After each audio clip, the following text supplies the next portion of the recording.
was the last day of school. Summer holidays were just about to begin.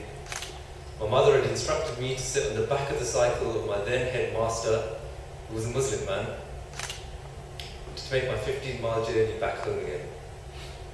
My bua, my dad's sister, who I was living with at the time, had heard about the riots between the Sikhs and the Muslims and was reluctant to let me go. After much convincing, she very reluctantly put me on the back of the cycle, and off I went home waving goodbye. When I reached home, I realized the situation had got a lot worse. The Sikhs had been given 3 choices in our village: either to convert, to leave, or to die. My Taya, my dad's brother, didn't choose conversion, and neither was he going to leave. So he chose death as his option, but on one condition, that he dies the way that he wants to.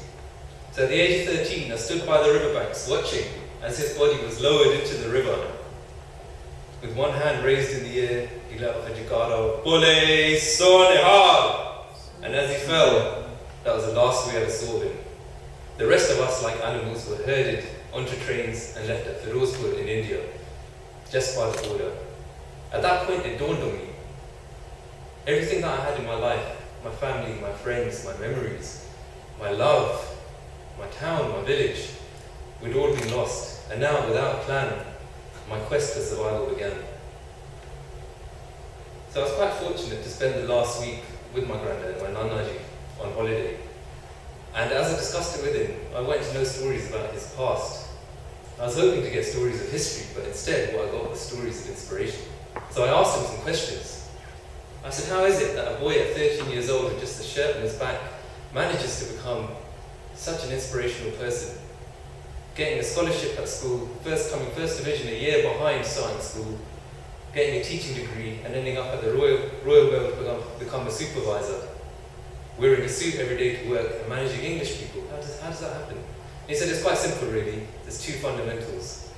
One is self-belief in your ability that you can do what you need to do to achieve your success. And the second is don't be afraid of hard work. And I asked him, I said, don't you live a life of regrets? Don't you think if only I was born on the India side? Don't you hate the world? He said, how can I hate the world? The day after I left my bua, my dad's sister, I found out that her house was surrounded and sieged. The men in the family had to cut the wrists of their wives, including my bua and all the daughters, and watch them die slowly.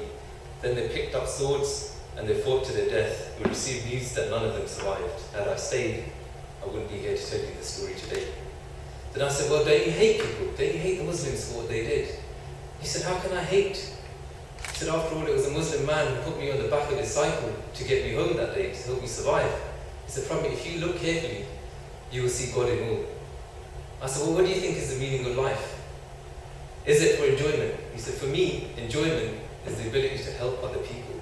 There was a time when I put my hand out to ask for help, and now I have the opportunity to help others.